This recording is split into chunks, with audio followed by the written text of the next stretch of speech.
सरस्वती विद्या मंदिर के YouTube channel पर मैं मंगेश खुबानी आप सभी का स्वागत करता हूं। आज क्लास 10th में अध्याय 1 का प्रकाश के परावर्तन का टॉपिक जो बहुत ही इम्पोर्टेंट है परीक्षा के माध्यम से आज मैं अध्ययन कराऊंगा। ठीक है, प्रकाश का परावर्तन।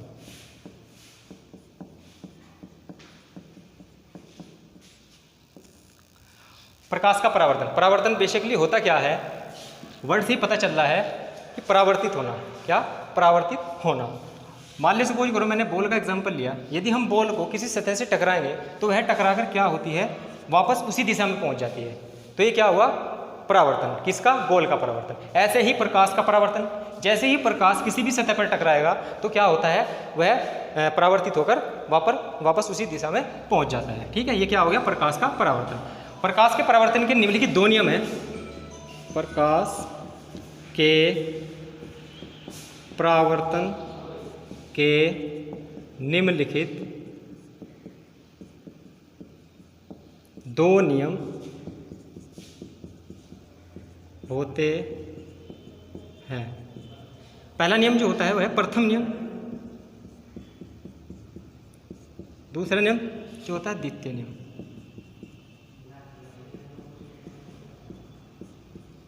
अब परीक्षा के लिहाज से दोनों नियम बहुत ही इंपॉर्टेंट हैं, परीक्षा में आते ही हैं। अब इन नियमों को समझने के लिए हमें पहले प्रकाश के परावर्तन की घटना को समझना होगा।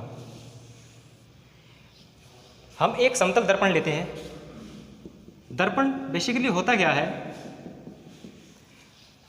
यदि हम कांच के एक टुकड़े पर एक सतह पर लेप कर दिया जाता है, दोनों सतह पर नहीं, एक सतह पर लेपित कर दिया जाता है, तो उसे क्या कहा जाता है? जो हमें सामग्री प्राप्त होती है उसे कहा जाता है दर्पण। ठीक है, अब देखो कैसे घटनाएं होती हैं परावर्तन की।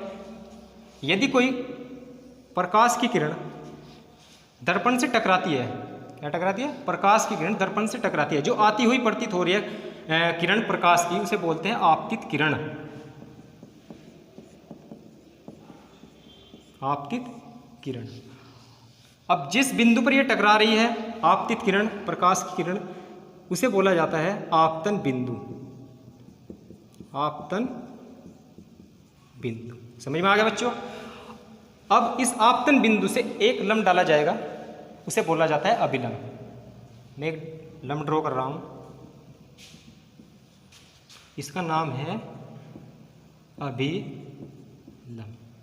लम्ब होता क्या है? बेसिकली एक सरल रेखा है, एक दूसरी रेखा उस पर ड्रॉ की जाती है जो 90 डिग्री का एंगल बनाती है, उसे क्या कहा जाता है? लम्ब कहा जाता है। ठीक है, अब जैसे ही आपतित किरण दर्पण पर टकराएगी या फिर पड़ती है तो क्या होता है, यहाँ से टकराकर वह उसी माध्यम में वापस लौट जाती है। इस किरण को क्या कहा जाता है? परावर्तित। जो आपतित किरण टकराने के बाद परावर्तित हो गई है उसे कहा जाता है परावर्तित किरण। ठीक है, समझ में आ गया? अब आपतन किरण तथा अभिलम्ब तथा आपतित किरण के बीच में जो कोण बनता है, इनके बीच में जो कोण बनेगा, कोण I, इसे बोला जाता है आपतन कोण।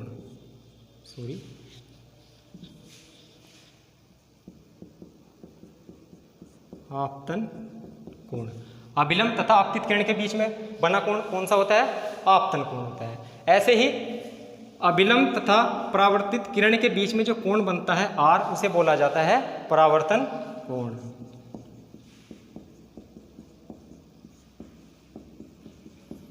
समझ में आ गया? अब देखो एक एक लाइन की डेफिनेशन है, छोटी छोटी डेफिनेशन है। अब ये घटना समझ में आ गई होगी आपके प्रकाश के परावर्तन की। अब इससे ये छोटी छोटी डेफिनेशन निकलती हैं। आपतित किरण किसे कहते हैं? जो किरण स्रोत से आ रही है, और दर्पण से टकरा रही है, उसे क्या कहा जाता है? आपतित किरण। ठीक है, अब अभिलम्ब किसे कहते हैं? आपतन बिंदु से खींचा गया लम्ब क्या कहलाता है? अभिलम्ब कहलाता है। अब परावर्तित किरण किसे कहा जाता है? परावर्तित किरण। आपतित किरण जब दर्पण से टकराकर वह परावर्तित हो जाती है, उसे क्या कहा जाता है? परावर्तित किरण। ठीक है बच्चों, अब ये जो दो नियम हैं इस घटना पर आधारित हैं, उनको मैं समझाऊंगा। ठीक है, जो पहला नियम है क्या कहता है? आपतित किरण और अभिलम्ब तथा परावर्तित किरण तीनों क्या होते हैं? एक ही तल में होते हैं। मैं लिख दे रहा हूँ, आपतित किरण अभिलंब तथा परावर्तित किरण तीनों एक ही तल में होते हैं। सभी को समझ में आ गया होगा पहला नियम जो है प्रकाश के परावर्तन का। ठीक है, आपतित किरण, अभिलंब तथा परावर्तित किरण तीनों क्या होते हैं, एक ही तल में होते हैं। नीचे भी हो सकते हैं, ऊपर भी हो सकते हैं, तल बराबर होने चाहिए। ऊपर ड्रॉ कर सकते हो आप और ये घटना नीचे भी ड्रॉ कर सकते हो। ठीक है, अब द्वितीय नियम पर आ जाइए।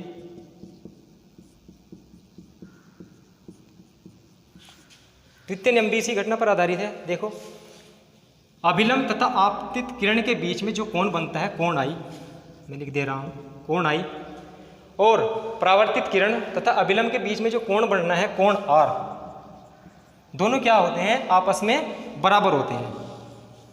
क्या होते हैं, दोनों कोण आपस में बराबर होते हैं। अब ये जो दो नियम थे, मोस्ट इंपोर्टेंट नियम है, परीक्षा के माध्यम से जरूर आते हैं, इसलिए इन्हें याद कर देना।